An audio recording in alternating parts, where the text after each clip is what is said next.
नमस्कार, politics and beyond में आपका स्वागत है। अभी हाल ही में नया इंडिया अखबार में शंकर शरण जी का एक लेख छपा। लेख का शीर्षक था कि भारत एक गप्पी गाय है। इस लेख के माध्यम से शंकर शरण जी ने जो विचार हमारे सामने प्रस्तुत किए हैं, वो इतने गंभीर हैं, इतने महत्वपूर्ण हैं कि उन पर विस्तार से बात करने के लिए हम आ पहुँचे हैं शंकर शरण जी के पास। आपने अपने लेख भारत एक गप्पी गाय है, पहले तो आपने उसका शीर्षक ही रखा है कि भारत एक गप्पी गाय है और आगे आपने लेख में लिखा भी है कि यह शीर्षक या उपाधि भारत को गप्पी गाय की उपाधि माओ ने दी थी। तो मैं आपसे ये जानना चाहता हूँ कि एक तो माओ जो स्वयं एक तानाशाह था, वामपंथी था, घोर वामपंथी था जिसने करोड़ों लोगों की कहते हैं हत्याएं करवाई। उसके बाद वो भारत का भी शत्रु था। आप उसकी बात को, उसकी दी हुई उपाधि को अपने लेख का शीर्षक बना रहे हैं और उसको सही भी ठहरा रहे हैं। इस बात को आप कैसे जस्टिफाई करते हैं? प्रश्न तो बहुत उचित है और मुझे लगता है और लोगों के मन में भी होगा। मुझे इसमें 2 बात लगती है, एक तो यह कि लेख को मैंने जिस तरह से लिखा है वो उचित ठहराने के लिए नहीं लिखा, बल्कि इस रूप में कि जब माओ ने ये बात कही, तब से 50 साल से ज़्यादा बीत गए। शायद कब कही ये डेट भी मुझे नहीं मिला, मुझे किसी अन्य संदर्भ में मिला था कि उन्होंने कहा था भारत ये टॉकिंग काऊ अंग्रेज़ी में था। तो उसका मैंने अनुवाद गप्पी गाय करके आपके सामने मतलब पाठकों के सामने रखा। लेकिन इतना लंबा समय व्यतीत हुआ है, मेरी जिज्ञासा या मेरी चिंता यह थी कि क्या माओ को हमने गलत साबित किया है? दूसरी बात ये है कि वो शत्रु था, तानाशाह था, तो इसमें बात का जो महत्व है, किसी भी बात की सच्चाई, इस पर निर्भर नहीं करती कि उसको कौन कह रहा है, बल्कि बात स्वयं गलत या सही हो सकती है, चाहे उसको किसी ने भी कहा। और इसीलिए ये जो ऑफिस या पोजीशन के बल पर किसी बात को सही या गलत ठहराने की कोशिश, ये पूरी प्रवृत्ति ही गलत है कि चेयरमैन ने कह दिया, प्रेसिडेंट ने कह दिया, मिनिस्टर ने कह दिया या महापुरुष ने कह दिया तो वो सही है, ऐसा नहीं होता। कभी-कभी बिल्कुल साधारण व्यक्ति जो बोलता है वो सही होता है और बिल्कुल ऊपर बैठा हुआ व्यक्ति जो कहता है वो गलत होता है। कभी-कभी हम उसी समय देखते हैं इसका। एक तो ये कि किसी भी बात की समीक्षा उस बात के अपने पॉजिटिव, नेगेटिव मूल्यवत्ता के दम पर होनी चाहिए, इस पर नहीं कि किसने कहा। दूसरी बात, राजनीति के क्षेत्र में जो हमारा शत्रु है या विरोधी है, यह आवश्यक नहीं कि हमेशा वो गलत बोल रहा हो। चूँकि वो शत्रु और विरोधी है, इसलिए वो आपकी ऐसी बात भी बता सकता है, जो आपके मित्र और समर्थक नहीं बोलेंगे, जबकि वो सच है। तो ये पर्सपेक्टिव का मामला है और वो तो पड़ोसी थे, भारत के साथ डील भी किया, 76 तक जीवित रहे, मतलब स्वतंत्र भारत में 25-26 साल अ, रहते माओ जीवित थे और जब तक जीवित थे तब तक वही शासन चलाते थे। इस बीच भारत और चीन का लंबा झगड़ा या तरह-तरह के संबंध हुए, तो उनको देखने का मौका मिला था।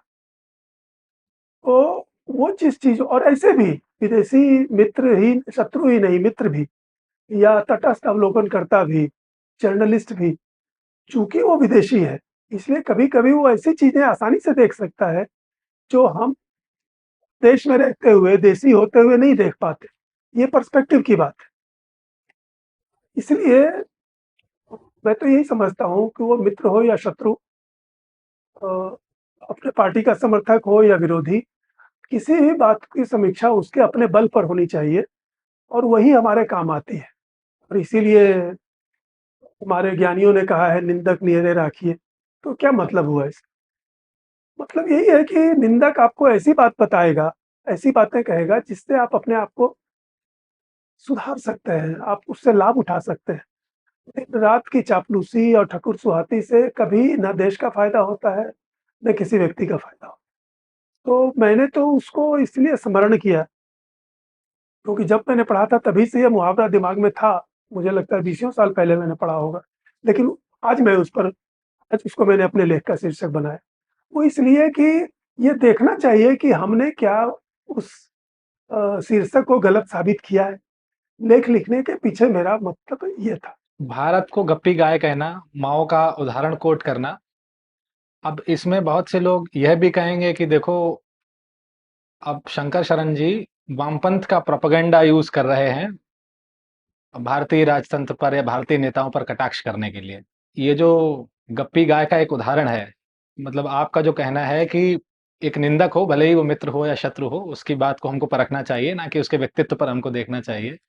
लेकिन वहीं दूसरी तरफ खासकर जो हमारे राष्ट्रवादी धड़े के लोग हैं, जो जिन्होंने इस लेख को पढ़ा या जिनको इस लेख को पढ़ के थोड़ी असहजता हुई, उनकी तरफ से पहली प्रतिक्रिया जो हुई या होती दिखती है, वो यही है कि अब तो शंकर शरण जी वामपंथियों को कोट करते हैं और भारत के नेताओं को निंदित करने के लिए। मैं क्या कह रहा हूँ, मैं क्या कहता था या क्या कह रहा हूँ, उसका कोई खास महत्व नहीं है। मतलब वक्ता का कोई महत्व नहीं है, उस बात का महत्व।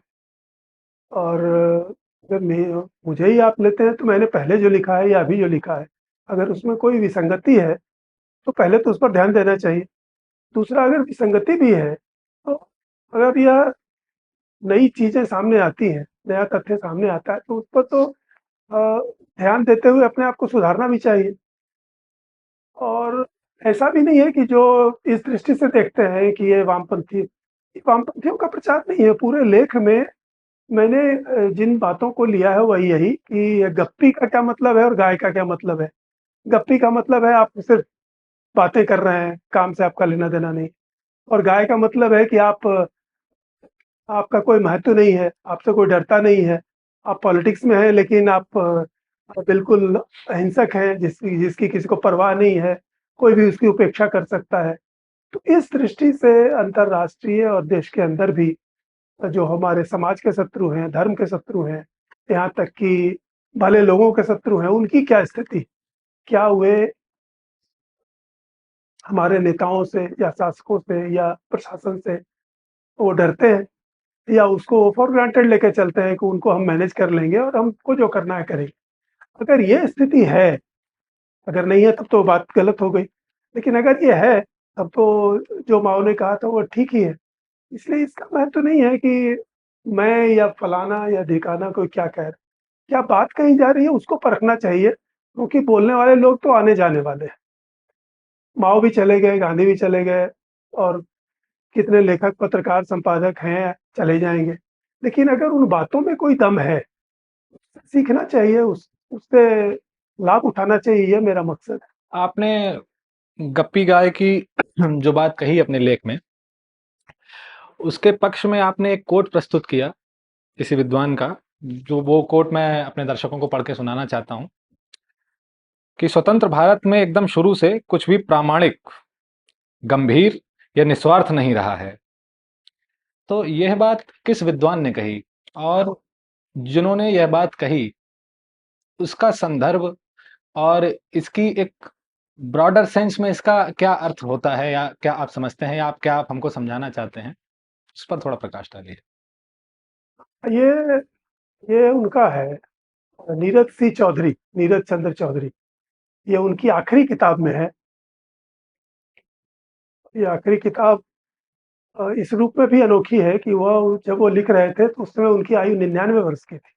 और मुझे लगता है कि ये शायद वर्ल्ड रिकॉर्ड होगा कि कोई लेखक 99वें वर्ष में अपनी किताब लिख रहा है। वो उनकी अंतिम किताब भी थी, ऑक्सफोर्ड यूनिवर्सिटी प्रेस से छपी थी 1997। किताब 96 में लिखी गई होगी, इसीलिए 99, क्योंकि उनका जन्म 1897 में हुआ था और ये किताब उनकी आखिरी किताब 1997 में आई, 1 साल पहले लिखी। उसमें उन्होंने लिखा है कि नथिंग ऑथेंटिक, नथिंग सिंसियर और नथिंग इंटरेस्टिंग। महत्व मैं इस रूप में समझता हूँ कि नीरज चौधरी की पहली किताब 1951 या 52 में आई थी और उसी से वो विश्व में प्रसिद्ध हुए। Autobiography of an unknown Indian. India. और वो उनके जीवन के पूर्वार्ध की पूरी कहानी नहीं है, उसके बहाने भारत का इतिहास है, समकालीन इतिहास। समकालीन इतिहास का मतलब हुआ कि वो 19वीं शताब्दी का जो आखिरी चौथाई से लेकर के 20वीं शताब्दी के 1920 तक की का इतिहास उसमें आता है। तो इतनी प्रमाणिक किताब है कि कोई भी उसको पढ़े तो उसको इतिहास के ऐसी-ऐसी बातें पता चलेंगी, जो हम कहीं नहीं और पाते। और उसकी ऐसा भी नहीं है कि सिर्फ़ उन्हीं की पुस्तक में है, उस ज़माने के और भी जो महापुरुषों की जो पुस्तकें हैं या व्याख्यान हैं या अन्य अन्य प्रकाशन हैं, उससे उसकी पुष्टि होती है। वो चाहे विवेकानंद हो या बंकिम चंद्र हो, रवीन्द्रनाथ टैगोर हो, तो उसको पढ़ कर के गहराई से पढ़ के जो आपको झलक मिलती है वास्तविक भारत की, वही नीरज चौधरी की पुस्तक से भी मिलती। वो और भी गहराई से और भी डिटेल। तो जब कोई ऐसा व्यक्ति जो 10 वर्ष की आयु से अपने समाज को पूरी गंभीरता और जिसको कहते हैं संवेदना से देख रहा है और जिसकी दृष्टि इतनी प्रखर थी और जो इतना बड़ा विद्वान था कि मैं समझता हूँ कि पूरी 20वीं शताब्दी में भारत में कोई ऐसा विद्वान नहीं होगा जो उनसे बड़ा कहा जा सके, पढ़ने, लिखने और जानने के मामले। मतलब वो जो कलकत्ता में अंग्रेज़ों ने लाइब्रेरी बनाई थी, उसकी फ्रेंच और अंग्रेजी में जितनी किताबें थी, सब वो पढ़ गए थे। फ्रांसीसी में पास्कल का जो पूरा साहित्य है, उसको उन्होंने मूल फ्रांसीसी में पढ़ा था। फ्रांसीसी ही उनकी एक तरह से मूल भाषा थी, अपने रुचि की चीज़ें पढ़ते। और जो उन्होंने लिखा है उस पुस्तक में जिसका ये उद्धरण है, उसमें उन्होंने अमेरिका के बारे में, यूरोप के बारे में भी लिखा है। और ये सबको वो ठीक है, शरीर यहाँ से किसी को लगेगा कि ये तो बड़े हर बूढ़ा आदमी यही बोलता है कि सब सब खराब हो गया, सब बेकार हो गया। लेकिन ऐसा नहीं है। वो किताब भी छपे हुए कितने 25-30 साल हो 25 साल हो गए, 28 साल हो गए। पढ़ के देख सकते हैं कि बड़ी गहराई से देखी हुई बात। तो मैं ये महसूस करता हूँ कि जिस व्यक्ति ने 1952 में मतलब 55 वर्ष की आयु में जो वो एक ज़माने में ये पूरी आयु हुआ करती थी भारतवासियों की। उस ज़माने में अगर अपने पूरे समाज को और यूरोप के पूरे समाज को पूरी गहराई से जानते समझते हुए अगर ये निष्कर्ष दिया था, तो यह आसानी से हल्के से उड़ाने लायक चीज़ नहीं। दूसरी बात कि अगर ये छपी हुई है, इसमें अगर कुछ खंडनीय है, अगर कुछ गलत है, तो कोई उसका खंडन कर सकता था। वो आज तक इसका किसी ने खंडन नहीं किया है, क्योंकि यह चीज़ें एक लाइन तो ये उन्होंने 97 वाली किताब में है, लेकिन उससे पहले 1952 से लेकर के जब उनको प्रसिद्धि मिल गई, उनको भारत जो होता है हमारे यहाँ कि अगर आप यूरोप, अमेरिका में प्रसिद्ध हो गए, तो फिर यहाँ भी अखबार वाले और बड़े-बड़े लोग आपको स्थान देने लगते हैं। तो यहाँ पर स्टेट्समैन में, इलस्ट्रेटेड वीकली में, टाइम्स ऑफ इंडिया में, सब बड़े-बड़े अखबारों में उनको बीच-बीच में निमंत्रण दे करके उनको लिखवाया गया था। उसका भी एक संग्रह है, तो उनके पचासों ऐसे लेख भी हैं, जो 1952 से लेकर के 80 तक कह सकते हैं। पॉलिटिकल सीन पर, घटनाओं पर, समस्याओं पर उनकी कमेंटरीज़, वो सब पब्लिश्ड है। उसमें कोई खंडित करके दिखाए कि उसमें कहाँ गलती। तो इसलिए इस तरह के बातों को, इस तरह के ज्ञानियों या विद्वानों या अवलोकनकर्ताओं की बातों को थोड़ी गंभीरता से लेना चाहिए। ऐसा नहीं है कि उसमें गलतियाँ नहीं मिल सकती, गलतियाँ मिल सकती हैं और गलतियाँ होंगी, मनुष्य वो भी थे। लेकिन जब कोई समकालीन अवलोकन करता है, जैसे हमारे आपके जैसे लोग, अगर उसको पढ़ते हैं, देखते हैं, मिलाते हैं और जब वो लगता है कि बात तो अभी भी सटीक है, तो उसको कहना ही हमारा कर्तव्य होता है। उसको सिर्फ़ इसलिए निंदित करना कि अरे वो कौन व्यक्ति थे, वो एक व्यक्ति के कहने से क्या होता है, ऐसा कुछ नहीं है। एक ही व्यक्ति ऐसा कठिन सत्य या असुविधाजनक सत्य कहता है जो बाद में सभी लोग उसको मानते हैं, चाहे उस समय उसको कोई ना माने। ऑथेंटिक, सिंसियर और डिसइंटरेस्टेड, ये 3 शब्द हैं, ये बहुत गंभीर शब्द हैं। उन्होंने कहा कि स्वतंत्र भारत में कुछ भी ऑथेंटिक, डिसइंटरेस्टेड और सिंसियर नहीं रहा। तो इसके ब्रॉडर कनोटेशंस आज के समाज में जो कहें कि प्रत्यक्ष उदाहरण देख लीजिए, कई चीज़ों में, वो किसी भी शिक्षा के विषय में हो सकता है, राजनीति के विषय में हो सकता है, साहित्य के विषय में हो सकता है या सरकार के जो जितने भी तंत्र हैं, उनकी जो कार्यप्रणाली है, उनके जो रवैये हैं, उनको देखकर हो सकता है। तो आज के परिप्रेक्ष्य में 30 साल पुरानी बात जो चौधरी जी ने लिखी थी, उसको हम कैसे देखते हैं, कहाँ देख सकते हैं या उसके ब्रॉडर कनोटेशंस क्या हैं, इन 3 शब्दों के? गाँव का साधारण व्यक्ति भी ये देखता है कि क्या आप निस्वार्थ हैं, क्या आप गंभीर हैं और क्या आप जो कहते हैं वही करते हैं, और आपके वचन और कर्म की प्रामाणिकता क्या है? यही तो, इन 3 शब्दों में यही चीज़ है। तो ये तो बड़ी आसानी से तुलना की जा सकती है कि जो अगर सिर्फ रेफरेंस के लिए देखें तो उससे ठीक पहले जो ब्रिटिश राज था, क्या उन्होंने ऐसा कुछ किया कि वो अपने बनाए कानून का उल्लंघन करते थे? क्या उन्होंने ऐसा किया कि सार्वजनिक काम में हर व्यक्ति ऊपर से लेके नीचे तक अपना कोई हिस्सा बनाने की कोशिश कर रहा है? या कोई गलती हुई तो उसको डिसोन कर रहा है या ओन अप नहीं कर रहा है? अगर इस आधार पर हम तुलना करें तो ये बात तो बिल्कुल सही लगती है कि हमारे स्वतंत्र भारत के शासन में, शिक्षा में, क्रियाकलाप में, निर्माण में, वास्तु कह लीजिए या जित पब्लिक वर्क्स में या पब्लिक फैसिलिटीज़ में, वह चीज़ें ये तो कॉमन लोग कहते हैं। मतलब ये ऐसी चीज़ नहीं है जो कि नीरज चौधरी के बल पर हमें कहनी है। गाँव-गाँव में, पूरे देश के कोने-कोने में आप सामान्य लोगों की राय आज से नहीं, हम लोग बचपन से ही मुझे लगता है कि ऐसे बुजुर्ग मिल जाते थे जो चिढ़ करके या दुखी होकर के दोनों ही रूप में कहते थे, इससे तो अच्छा अंग्रेजी राज था। तो ये तो किसी आधार पर वो कहते थे। इसलिए मैं समझता हूँ कि इससे ऐसा नहीं है कि नीरज चौधरी या इस तरह की बातें कहने वाले और भी लोग कोई खुश होके नहीं कह रहे थे, वो दुःख से ही ऐसा कह रहे थे। उनको अच्छा नहीं लगता था कि हम अपने स्वदेशी शासन में ऐसा कुछ नहीं कर पा रहे हैं, जो कि पिछले से बेहतर हो और कम से कम उससे तुलनीय हो, गौरवशाली। स्वतंत्र भारत से पहले जो हमारा परतंत्र भारत था या कुछ समय स्वतंत्र भारत में भी हम बहुत महान विभूतियां रही हैं, भले ही राजनीतिक हों, गैर राजनीतिक हों। और जैसा कि हमारी जो औपचारिक शिक्षा ने हमको पढ़ाया है कि नेहरू जी हों, डॉक्टर अंबेडकर हों, डॉक्टर राजेंद्र प्रसाद हों, सी राजगोपालाचारी हों, एक लंबी श्रृंखला है इस प्रकार के नेताओं की। जब इतनी महान विभूतियां, इतने महान लोग हमारे देश में उपलब्ध थे, या कहें कि गांधी जी के अनुयायियों ने, उनके चेलों ने ही सत्ता संभाली, इतने महान लोग जिनको जिनकी महानता का इतना गुणगान किया जाता है, उनके शासन काल में कुछ भी सिंसियर नहीं था, सब कुछ कुछ भी डिसइंटरेस्टेड नहीं था, कुछ भी निस्वार्थ नहीं था। ये एक बहुत बड़ा आरोप नहीं है क्या? देखिए, इसमें 2 चीज़ों का घाल-मेल हो रहा है। जब हम कह रहे हैं या नीरज चौधरी कह रहे हैं कि वो ने जो हुआ वो क्रियाकलापों और घटनाओं के बारे में कह रहे हैं, परिणामों के बारे में कह रहे हैं। वो व्यक्तियों को निशाना नहीं बना रहे हैं।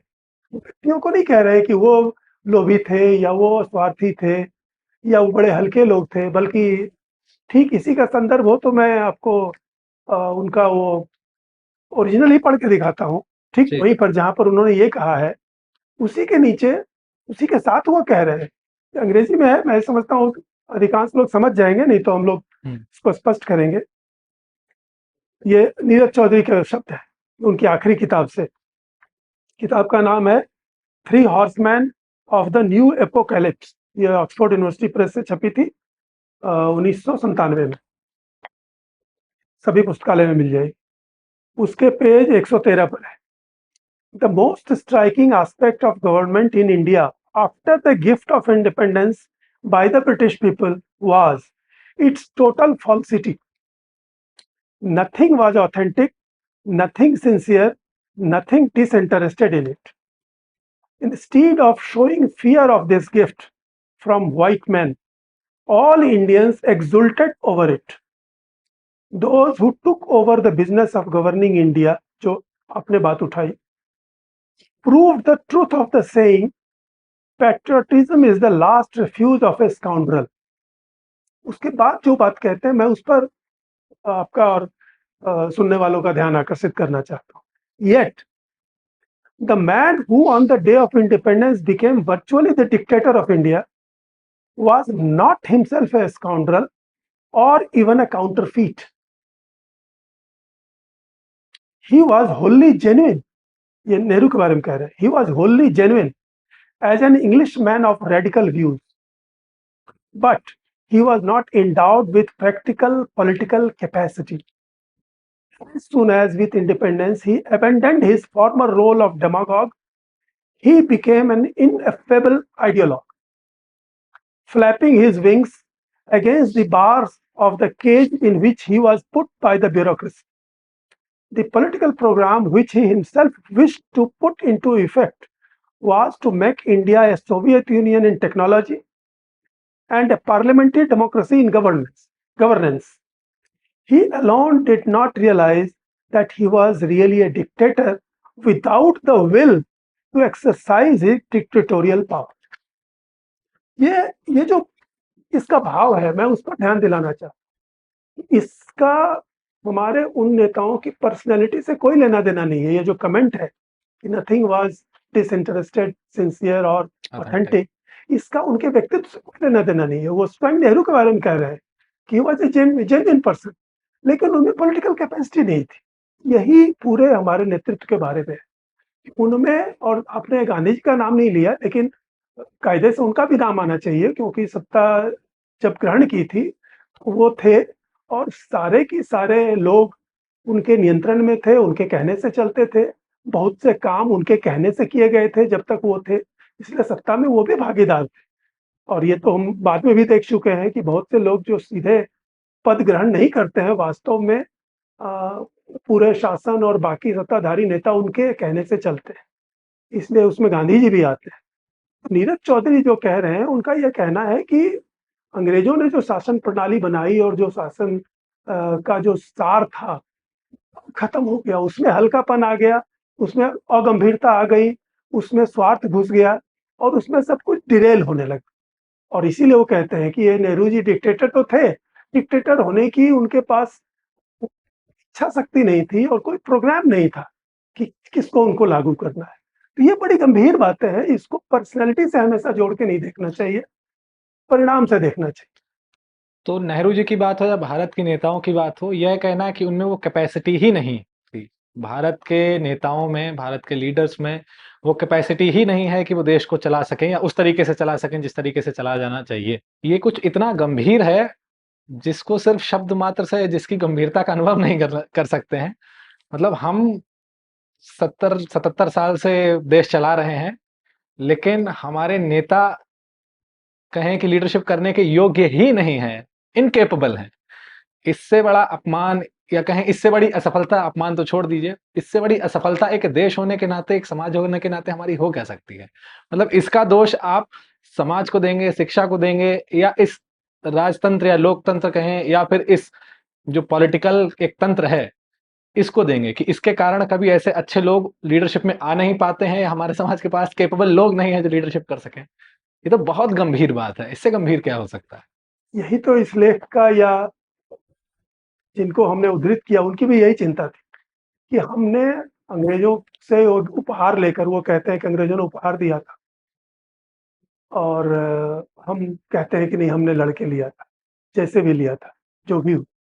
लेकिन जो हमने किया पहले दिन से, उसकी समीक्षा करनी चाहिए। आप किसी, अब तो वो पीढ़ी चली गई, लेकिन आप किसी पंजाबी, बंगाली या कश्मीरी या सिंधी से पूछ करके देखिए कि क्या हमारे नेताओं ने स्वयं शासन लेते हुए भी अपने आप को योग्य साबित किया? दुनिया में ऐसा कौन सा उदाहरण है जहां पर आप अपने ही देश के करोड़ों लोगों को रातों रात विदेशी बना देते हैं? अपने ही देश के लगभग 25-30% भूमि भाग को अपने हाथों से विदेशी घोषित कर देते हैं। ये अंग्रेजों ने नहीं किया था, ये भारतीयों ने किया था। अंग्रेज अगर करना चाहते, बहुत लोग एकदम सरसरी तौर पर पार्टीशन का दोष अंग्रेजों को देते हैं, जो 100% गलत है। सिवाय इसके कि बिल्कुल जो अंतिम वायसराय था और उससे पहले वाले वायसराय को, लॉर्ड वेवेल को, हटाया भी इसीलिए गया था, वो पार्टीशन के विरुद्ध था। उससे पहले कभी अंग्रेजों ने सोचा भी नहीं था। और अगर अंग्रेजों ने पार्टीशन चाहा होता तो इस देश के 16 टुकड़े करके जा सकते थे। कम से कम 6-7 बड़े रजवाड़े इसके लिए तैयार थे। ऐसा नहीं किया था, पार्टीशन उन्होंने नहीं किया। हम इस उस विषय को अलग से विस्तार से भी देख सकते हैं, लेकिन अभी मैं ये कह रहा हूँ कि हमारे अपने नेताओं ने पहले उस पर सहमति बनाई और ये लोग राजी नहीं हुए, तो वावेल को इसीलिए हटाया गया और माउंटबेटन को भेजा गया कि भैया जल्दी निपटाओ। ये लोग साथ नहीं रहना चाहते हैं, अलग होना चाहते हैं, जैसे भी हो बांट करके हमें अब मुक्त होना है। हमने पॉलिसी डिसीजन ले लिया है कि हमें भारत से आना है, तो आना है। और माउंटबेटन को भी जो टाइम दिया गया था उससे भी पहले उसने कर दिया।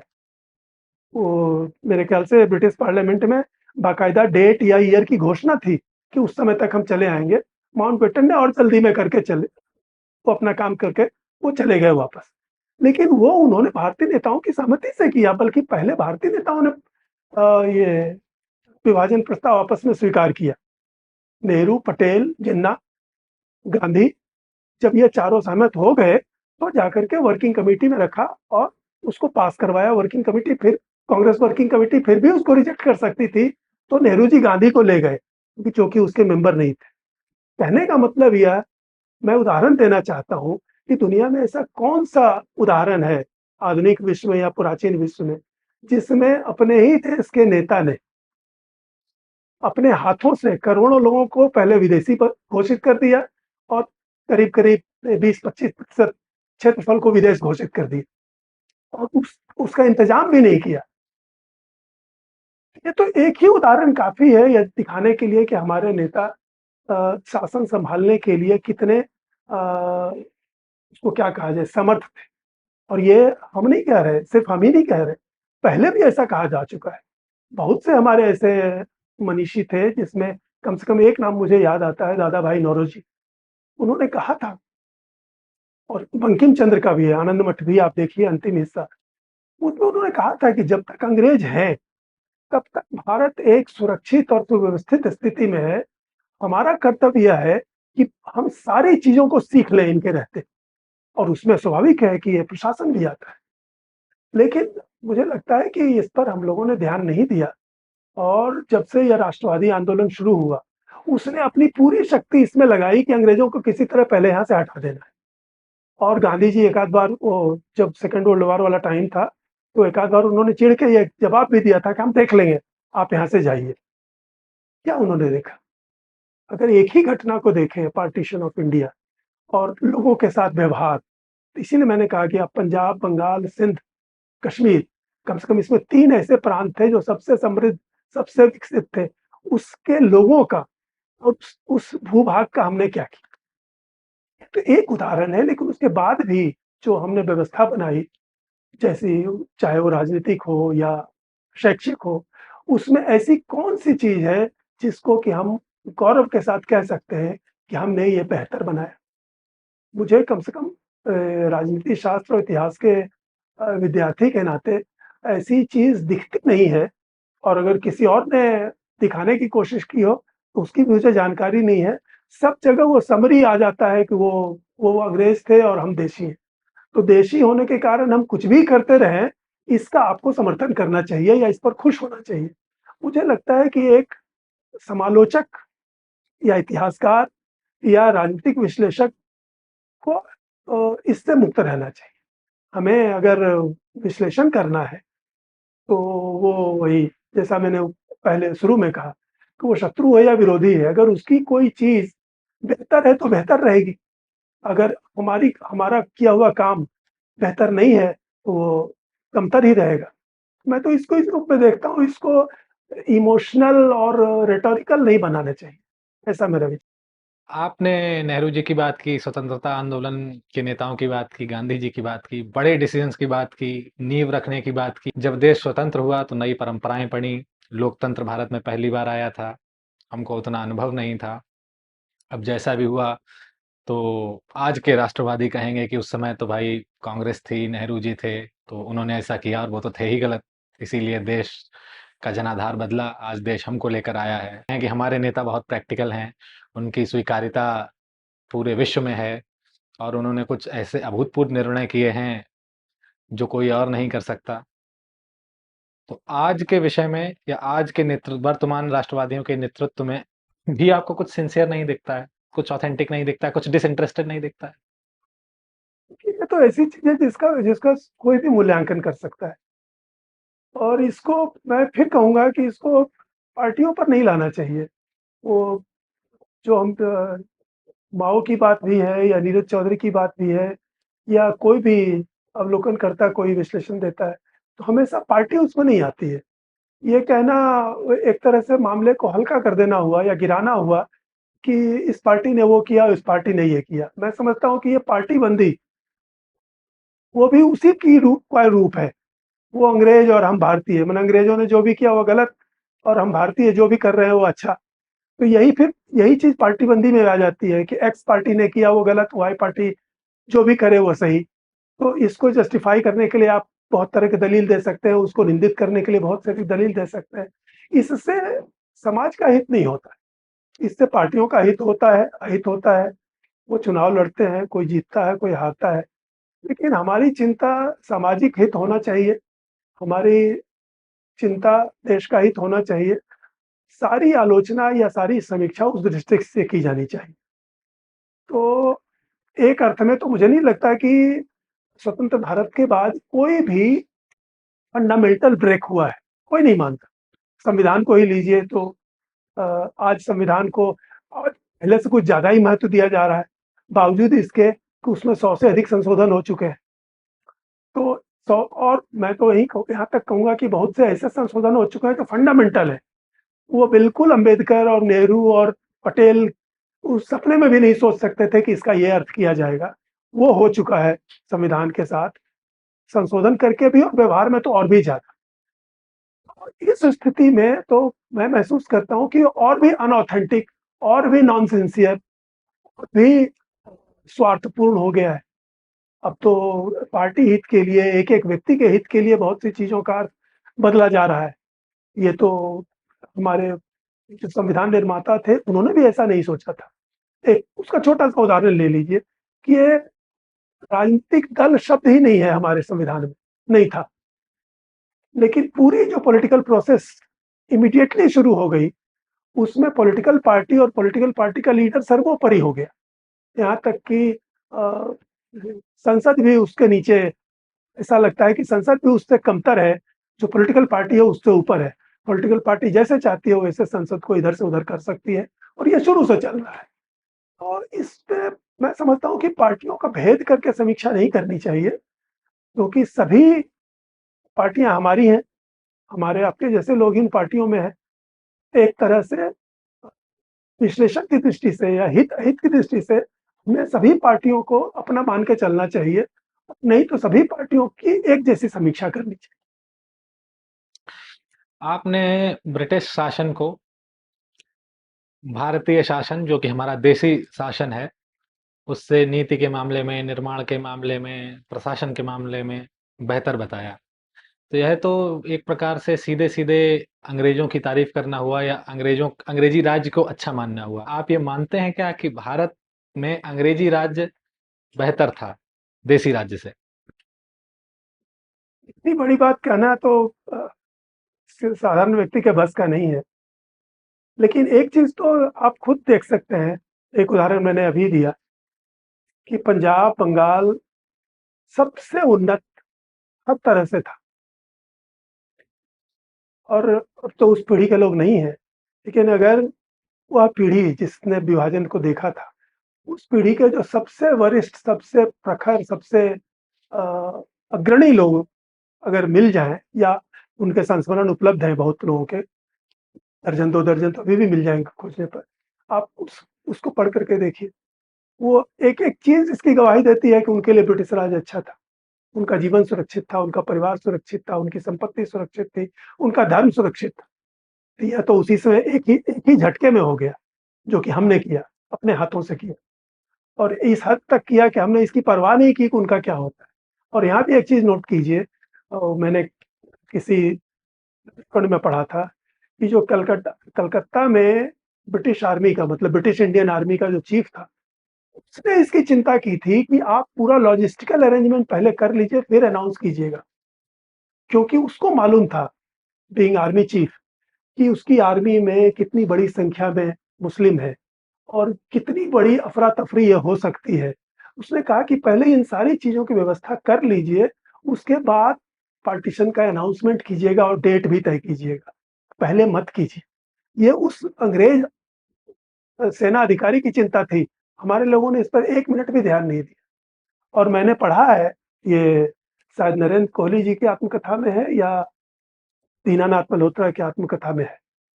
दोनों विभाजित पंजाब में वहीं से आए थे, पश्चिमी पंजाब से, कि स्वतंत्रता मिल जाने के एक दिन बाद तक पंजाब में असंख्य गांव ऐसे थे जिनको ये पता नहीं था कि वो पाकिस्तान में है या भारत में है। इतनी बड़ी गैर जिम्मेदारी।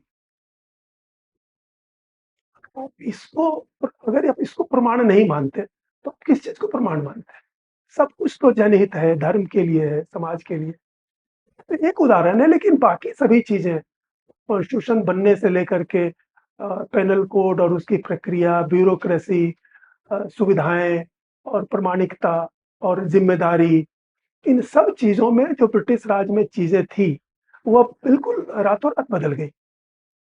मतलब उनके क्रियाकलापों में वो भ्रष्टाचार, वो अगंभीरता नहीं थी। लेकिन इसका संसार निंदा से संबंध नहीं है। जैसा मैंने कहा कि ये पार्टी बंदी हो गई कि नहीं, अंग्रेजों ने किया तो सब कुछ बुरा होगा और हमने किया तो सब कुछ अगर अच्छा नहीं भी है तो आप कुछ न कुछ कह के उसको आप जस्टिफाई कीजिए या उस पर आप चुप रहिए। मुझे लगता है ये, इससे धर्म का, समाज का, देश का भला नहीं होता है। और हमारी पूरी परंपरा, भारत की भी ज्ञान परंपरा और यहाँ तक कि जो विश्व की भी अच्छी सच्ची ज्ञान परंपरा है, उसने कभी भी इस बात को महत्व नहीं दिया है कि देश विदेश, अपना पराया, सत्य का या अच्छाई बुराई का कोई देश पार्टी नहीं होती। इस रूप में चाहे नीरज चौधरी ने कहा हो या और लोगों ने भी कहा हो, टैगोर ने कहा हो, या ये जिन लोगों ने विभाजन को भोगा था, या उसके बाद भी जो इतिहासकार हुए हैं, जिन लोगों ने तटस्थ भाव से, जदुनाथ सरकार, ये जदुनाथ सरकार ने, ये रविशंकर हर्षवर्धन। मजूमदार, इस तरह के लोगों ने, उसको पढ़ करके साधारण साधारण सी चीज दिखती है कि हमने इसकी चिंता ही नहीं की कि अंग्रेजों के जाने के बाद हमें शासन को न केवल उसका स्तर बनाए रखना है बल्कि और बेहतर करना है। हमने इसकी चिंता ही नहीं की। हमने शुरू से हम वही जो अभी नीरज चौधरी का मैंने पढ़ा, तो वो टॉमाहोक से आइडियोलॉग में बदल गए। मतलब उपदेश देने वाले, भाषण देने वाले और लोगों को कहने वाले कि सब आपका काम है, हमारा काम तो बस सिर्फ उपदेश देना है या सत्ता में बने रहना है, हमारी पार्टी, हम। ये दृष्टिकोण नहीं था ब्रिटिश राज का, चाहे उसके जो भी कारण हो। लेकिन हमने अपने हाथों से ऐसी व्यवस्था बनाई है जिसमें हमें सिर्फ छिपाने की जरूरत पड़ती है। वो गांधी जी से लेकर आज तक उनके असंख्य काम, निर्णय, उसके परिणाम, हम उसको किसी न किसी रूप में उसको झुठलाने या उसको अंडररेट करने या अंडर द कारपेट रखने की कोशिश करते हैं। ये कहना कि ब्रिटिश राज अच्छा था, ये कहना कोई गुनाह अगर है, तो मैं समझता हूँ कि उस पीढ़ी के हजारों हजार लोग जिन्होंने उस समय को देखा था, उसके गुनाहगार हैं। हम लोग तो सिर्फ इस रूप में इसको कहते हैं कि कम से कम हमें ये प्रेरणा या स्वाभिमान जगे, इसको सुधारने की दिशा में कोशिश करें। लेकिन ऐसा लगता है कि दिनों-दिन हमारी कोशिश सिर्फ एक-दूसरे को तू-तू, मैं-मैं कह कर के गिराने की है। तो इसमें देश, समाज, नियम, प्रशासन, शिक्षा, संस्कृति कहीं भी जाए, इसकी किसी को परवाह ही नहीं है, ऐसा लगता है। आपने उपदेश देने की बात कही, तो मुझे याद आया कि लेख में आपने उद्धृत भी किया है कई जगह और देखा भी जाता है, भारतीय नेताओं में दूसरों को उपदेश देने की एक बहुत गंभीर समस्या है। चाहे नेहरू जी हों, गांधी जी हों, वो अपने लोगों को भी उपदेश देंगे, अपनी पार्टी को भी उपदेश देंगे, अपने देश को भी उपदेश देंगे, विदेश जाएँगे, वहाँ भी उपदेश देंगे। तो ये नेता से उपदेशक कैसे बन जाते हैं? ये क्या मनोवृत्ति है भारतीय नेताओं की कि उपदेशक में अपने आप को तब्दील कर लेते हैं सत्ता पाते ही और सत्ता से पहले बहुत प्रैक्टिकल होते हैं। नहीं, मैं तो नहीं समझता कि सत्ता से पहले भी प्रैक्टिकल होते हैं, क्योंकि अब तो जो हमारा पूरा नेतृत्व है, लगभग सब स्वतंत्र भारत की पैदाइश है। लेकिन ये बीमारी बहुत पुरानी है और मैं कहूँगा कि वही ठीक अ, राष्ट्रवादी आंदोलन और गांधी जी लगभग समवर्ती हैं, एक ही समय। उस समय से ये शुरू हुआ है। उससे पहले, आप गांधी जी के नेतृत्व से पहले के भारतीय नेतृत्व में भी आप ये उपदेशकता नहीं पाएँगे। तो मैं एक राजनीतिक अवलोकनकर्ता या विश्लेषण या तुलनात्मक इतिहास की दृष्टि से मैं इसको इस रूप में समझता हूँ कि हमारे नेताओं में वो राजनीतिक कर्म के प्रति वो गंभीरता नहीं थी, या उसको उन्होंने ठीक उसकी गंभीरता को उन्होंने समझा नहीं, और उन्होंने माना कि उनका काम उपदेश देना है, लोगों को कह देना है कि हमने, जैसा मैंने इसमें उदाहरण भी दिया है, जब चाहे चीन का हमले या घुसपैठ की खबरें आई थी तो नेहरू जी ने इसको बड़े हल्के से लिया। और कहा कि भाई मैंने सेना को कह दिया है कि वो चीनियों को उठा के फेंक दो। मतलब उनको ना दुश्मन की सेना की शक्ति की और भावना की पता था, ना अपनी क्षमता, अपनी सेना, अपने रिसोर्सेज का कुछ पता था। उन्होंने सिर्फ कह दिया। ये सिर्फ कह देना और अपना कर्तव्य पूरा मान लेना, ये मैं समझता हूँ कि एक पॉलिटिकल लीडर के रूप में ये सबसे बड़ी डिमेरिट है। एक तरह से डिस्क्वालिफिकेशन है। वैसे व्यक्ति को पॉलिटिकल काम में आना ही नहीं चाहिए, जो उपदेश देने का की जिसमें प्रवृत्ति है। क्योंकि पॉलिटिक्स एक बहुत कठोर और विभत्स किस्म का कार्य है, बहुत कठोर कार्य है और इसमें करके कुछ दिखाना पड़ता है। आप जो भी कह रहे हैं, या तो आप स्वयं करके दिखाइए या उसमें लीड लेकर के आगे बढ़िए। उपदेश देकर के घर बैठे रहना, ये जो मैं समझता हूँ वही गांधी जी से शुरू हुआ कि अहिंसा में बहुत बड़ा बल है, लेकिन इसका प्रयोग करके वो कहीं किसी संघर्ष या किसी समस्या का समाधान करने की कोशिश नहीं करते या उसको परखने की कोशिश नहीं करते। वो उपदेश देकर के बैठ जाते हैं। अगर उससे निष्फलता हुई तो कहते हैं कि ये लोगों का ही दोष है। लोगों में पर्याप्त भावना नहीं आई है, लोगों में पर्याप्त चरित्र नहीं है, मैं तो ठीक हूँ। तो ये उपदेशकता हमारी राजनीति में बहुत पुरानी चीज है, उसका कोई आज से संबंध नहीं है। और उस मैं समझता हूँ कि ये पॉलिटिकल लीडर होने के लिए एक डिस्क्वालिफिकेशन है। और आज भी आप देखिए दुनिया में जितने भी गंभीर लीडर हैं, शासक हैं, वो बोलते कम है, करते हैं। जो भी उनको करना है, गलती भी होती है और विभत्स गलत काम भी होते हैं। गलत मतलब जिसका कुपरिणाम हुआ, लेकिन वो ऐसा नहीं कहते कि उपदेश देकर के बैठ जाते हैं, वो खुद लीड करते हैं, उसका खतरा भी खुद उठाते हैं। वो चाहे माओ थे या रशिया में अभी पुतिन है या ईरान है, कहीं भी लोग बोलते कम है, काम करके दिखाते हैं। अच्छा बुरा दोनों होता है, लेकिन हमारे नेतृत्व में शुरू से ही वही आइडियोलॉग किसी विचारधारा का प्रवर्तन करना या उसका प्रचार करना, उपदेश देना, ये बहुत ज्यादा है। और एक तरह से ये कार्य का सब्स्टिट्यूट बन जाता है कि लोग करनी नहीं, वाद विवाद में पड़े रहें और उसमें चर्चा करते रहें। ऐसा लगता है कि अनजाने ऐसा हो जाता है और उसका दुष्परिणाम ये होता है कि चूंकि ये ऊपर से चलता है, तो नीचे तक ये प्रवृत्ति चली आती है कि हमें भी उपदेश देना है। जैसे वही, आपने अगर खुद नहीं किया, आपने किसी और को कहा, उसने किसी और को कहा, उसने किसी और को कहा, तो ये नीचे तक चलता आता है। जिम्मेदारी किसी की नहीं होती। और ये यूरोप अमेरिका में आज भी नहीं है, दूसरे देशों में भी नहीं है। अगर कोई नेता विफल होता है या जो आशा उससे की गई, अगर वो पूरा नहीं कर पाता है, तो वो खुद ही पद छोड़ देता है। हमारे यहाँ बिल्कुल ऐसी परंपरा नहीं है। और मैं समझता हूँ कि इसका दोष गांधी जी से शुरू होता है कि कितनी भी विफलता मिले, पोस्ट पर तो हम ही रहेंगे। गांधी जी हिटलर को लेक्चर पे लाते थे, उसके बाद नेहरू जी सफेद कबूतर उड़ाते थे, अन्य देशों में जाके कभी रशिया को कुछ उपदेश देते हैं, कभी इजराइल को कुछ उपदेश देते हैं, कभी किसी को कुछ उपदेश देते हैं। तो अगर हमारे नेता विश्व शांति के लिए थोड़े से उपदेश दे देते हैं, किसी को कुछ लेक्चर अगर दे भी देते हैं, तो इसमें इतनी बुराई क्या है, इसमें इतना गलत क्या है? ये है कि देखिए, जीवन काल सीमित है और जितना बड़ा काम आपने ले लिया है, पूरे देश का नेतृत्व करना, पूरे समाज को एक विशेष दिशा में ले जाना, उसमें आपको इस तरह के व्यर्थ काम के लिए आपको फुर्सत कैसे मिलती?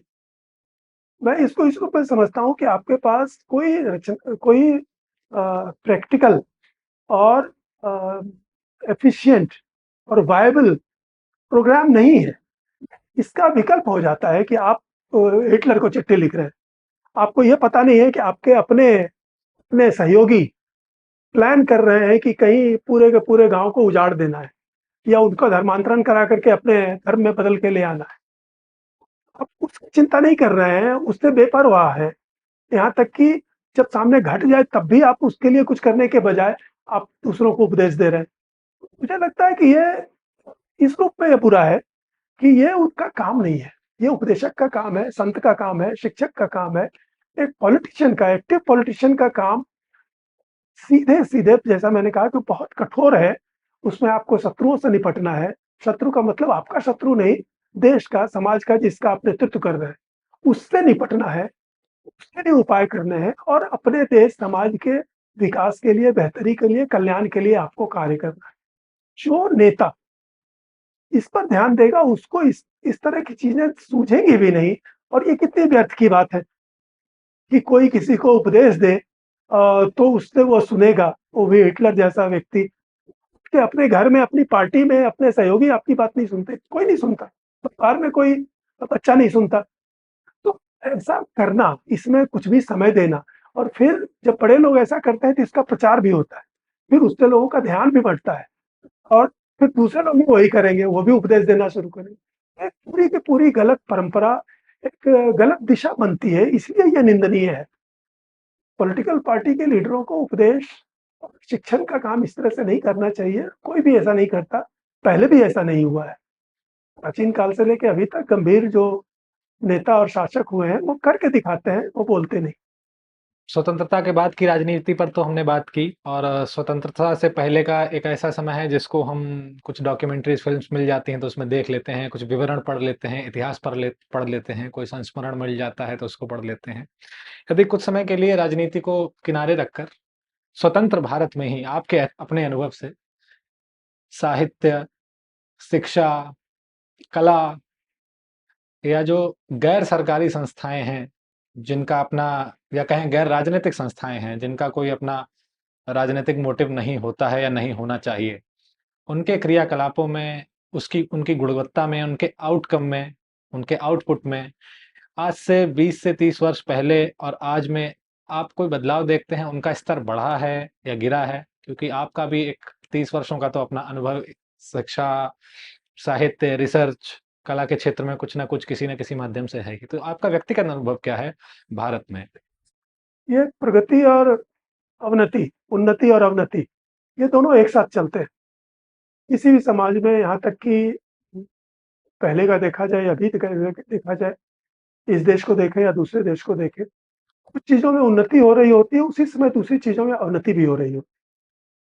तो मैंने जिस तरह से देखा है, हमारे समाज में बहुत सी चीज़ों में उन्नति हुई है, और उसमें बहुत बड़ा योगदान टेक्नोलॉजी का भी है। नई टेक्नोलॉजी ने बहुत काम आसान किया। स्वास्थ्य के दृष्टि से देखिए तो बहुत सी नई दवाएँ, बहुत सी नई तकनीक ने लोगों का जीवन उन्नत किया। नई तकनीक से फसलों का उत्पादन कई गुना बढ़ा, जिससे भूखमरी और उस उ उस दयनीय अकाल जैसी समस्याओं से मुक्ति मिली, बहुत सी महामारियों से मुक्ति मिली। शिक्षा की दृष्टि से देखें तो भी बहुत बड़ी संख्या में स्कूल, कॉलेज खुले, प्राइवेट, सरकारी, और इन सब के माध्यम से जो छोटी-छोटी जगहों तक जो तनिक भी क्षमतावान बालक-बालिकाएँ हैं, वो पढ़ लिख करके तरह-तरह की टेक्नीक सीख करके अपना जीवन यापन या रोज़गार कर रहे हैं। ये सब बहुत बड़ी चीज़ें हैं जो कि पहले से बहुत अच्छी हुई, और आज तो हमारे साधारण शिक्षित जो साइंस और टेक्नोलॉजी वाले बच्चे हैं, वो आराम से यूरोप, अमेरिका जा करके काम ही नहीं कर रहे हैं, बल्कि वहाँ बस भी रहे हैं। तो प्रसंगवश मैं ये कह देता हूँ कि आपका जो पीछे वाला एक था सवाल, कि वो ये भी दिखाता है कि वो अपने समाज को, अपने देश को रहने लायक या स्वीकार करने लायक नहीं मानते। अगर हमारे युवकों को मौका मिले, तो वो थोक भाव में अमेरिका, यूरोप जाकर के बसना चाहते हैं। इसका एक नेगेटिव मीनिंग तो यह भी है कि हमने ऐसा ऐसा समाज, ऐसा व्यवस्था नहीं बनाई कि लोग यहीं रहना चाहें। कोई भी अपना देश स्वेच्छा से या सुख से नहीं छोड़ के जाना चाहता। या उसको गाँव की दृष्टि से भी देखें, तो अपने गाँव या कस्बे को छोड़ करके दिल्ली, बम्बई जो आते हैं लोग, वो बेहतर की तलाश में आते हैं। मतलब वहाँ उनको अब संतुष्टि नहीं मिल रही है, यहाँ वहाँ पर उनके जीवन और अ, सुख है, हर चीज़ की पूर्ति नहीं हो रही। ये तो यह भी एक चीज़ का प्रमाण है कि हमने ऐसी चीज़ नहीं बनाई कि हमारे अच्छे क्या, साधारण बच्चे भी अब देश में रहना नहीं चाहते, और ये संस्कृति से भी जुड़ा। लेकिन दूसरा, जो शिक्षा, संस्कृति, साहित्य, भाषा, इसमें तो मैंने भी यही महसूस किया है कि उसमें अवनति हुई है, कि जो अपनी भाषाओं में जो साहित्य था, अपनी भाषाओं में जो शिक्षा थी, अपनी भाषाओं के प्रति जो एक लगाव और गौरव था, और उसका जो एक संस्कार और था, वो गिरा है। और वो पूरी तरह वो अंग्रेजी शिक्षा, अंग्रेजी संस्कृति, यूरोपीय और अमेरिकी जीवन शैली, उसने पूरी तरह हमारे देश को धीरे-धीरे घेर लिया है और यह नीतियों के कारण भी हुआ है और इसलिए भी हुआ है कि हमने कोई ऐसी चीज़ बना करके अपनी भाषा में, अपनी संस्कृति का उपयोग करते हुए, अपनी ज्ञान परंपरा का उपयोग करते हुए, जिसका नाम हम बहुत लेते हैं, लेकिन जिसका उपयोग करके कुछ बना करके हमने नहीं दिखाया कि हम यूरोपियन या अमेरिकन या उनके शिक्षा, संस्कृति, तौर-तरीके को छोड़ करके या उसके प्रति निर्विकार होकर के अपनी चीज़ों को अपनाएँ। तो यहाँ पर हम उपदेश दे करके या प्रचार करके काम खत्म मान लेते हैं और बाकी व्यवहार में सब कुछ उस दिशा में जा रहा। तो मैं तो यही महसूस करता हूँ कि कुछ क्षेत्रों में हमने उन्नति भी की है और उसमें हमारे लोगों का परिश्रम भी है, जिस खास करके जो ये उद्योग, व्यापार, तकनीक में लगे हुए लोग हैं या जिसको प्राइवेट सेक्टर कह करके हमेशा अच्छी नज़र से नहीं भी देखा जाता है, उसका बहुत बड़ा योगदान है।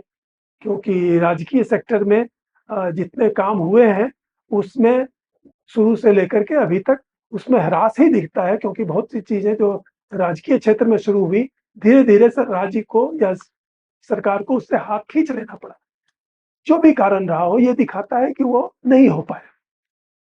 कुल मिलाकर के जिसको हम प्राइवेट सेक्टर कहते हैं या सामाजिक क्षेत्र कहते हैं, उसके परिश्रम से भी, उसकी निष्ठा से भी और तकनीक से भी, ये कई क्षेत्रों में प्रगति हुई है, लेकिन जो शिक्षा, संस्कृति धर्म, चरित्र, संस्कार इन सब क्षेत्रों में मैं तो अवनति ही महसूस करता हूँ।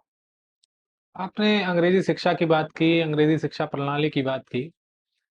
मैं आपसे ये पूछना चाहता हूँ, क्या अंग्रेजों की जो शिक्षा प्रणाली है, उसको भी जब हम भारत में लेकर आए और जब हमने उसको यहाँ इम्प्लीमेंट किया, तो क्या हम उसको वैसे इम्प्लीमेंट कर पाए जैसी वो यूरोप, अमेरिका में चलती है? क्या उसका एक खराब फोटोकॉपी का वर्ज़न हमने यहाँ इम्प्लीमेंट किया है और जिसका आउटकम और भी ज़्यादा खराब है? भले ही रिसर्च का फील्ड हो, बेसिक एजुकेशन का ही फील्ड हो या फिर यूनिवर्सिटी एजुकेशन भी देख लीजिए।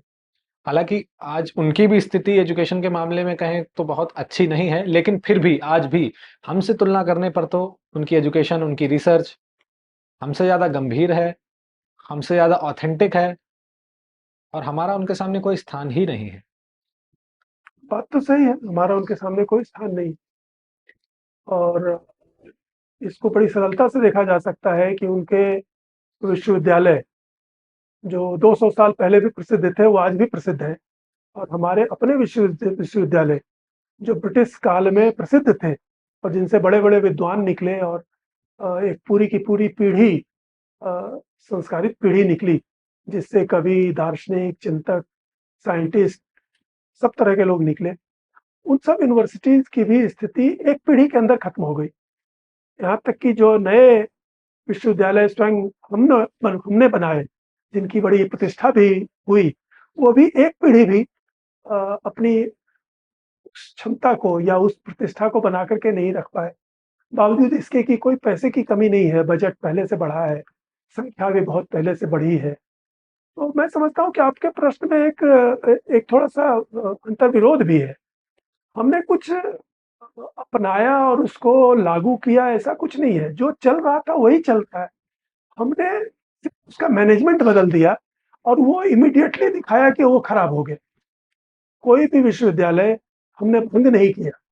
कलकत्ता यूनिवर्सिटी थी तो कलकत्ता यूनिवर्सिटी थी, पटना यूनिवर्सिटी थी तो पटना यूनिवर्सिटी है या आपके यहाँ इलाहाबाद यूनिवर्सिटी थी, है, लाहौर यूनिवर्सिटी थी, फिर पाकिस्तान चली गई लेकिन है।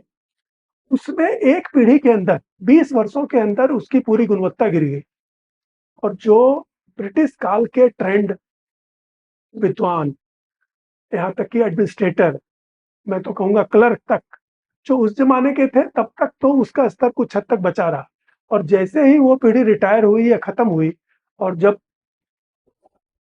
स्वतंत्र भारत में लोगों ने उसका स्थान लिया, तो इमीडिएटली उसका सारा स्तर खत्म हो गया। यहाँ तक कि उसकी मेंटेनेंस तक, बिल्डिंग का रख-रखाव, फर्नीचर का रख-रखाव तक नहीं हो सका।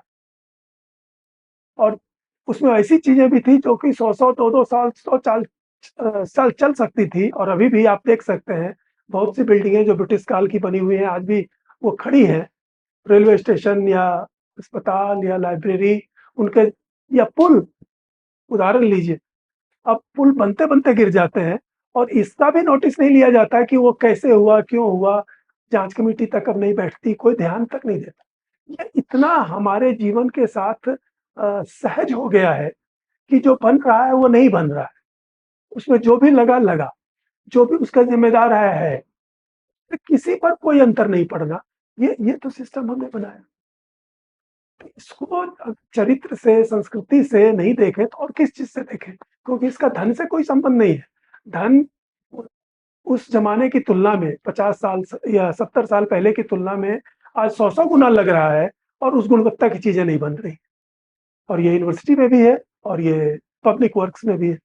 इस सांस्कृतिक, सामाजिक या कहें कि प्रशासनिक ह्रास का ज़िम्मेदार सिर्फ़ भारतीयों का चरित्र, उनकी अयोग्यता या उनकी इनसिंसियरिटी ही है? या इसमें आप लोकतंत्र की इस प्रणाली को, इस व्यवस्था को भी कुछ ज़िम्मेदार मानते हैं? ये अच्छा सवाल है। संक्षेप में कहा जाए तो वो तो है। लोकतंत्र एक अ, अदक्ष, इनएफिशिएंट प्रणाली है, ये तो शुरू से कहा गया है। स्वयं प्लेटो ने, अरस्तू ने उसको मूर्खों का शासन कहा था और ऐसा नहीं है कि वो गलत साबित हुआ है। और ये भारत के लिए ही मैं नहीं कह रहा हूँ, ये अमेरिका के लिए भी, यूरोप के लिए भी जो वहाँ के विद्वानों ने लिखा और आज की नहीं, बहुत पहले की बात ये कि वो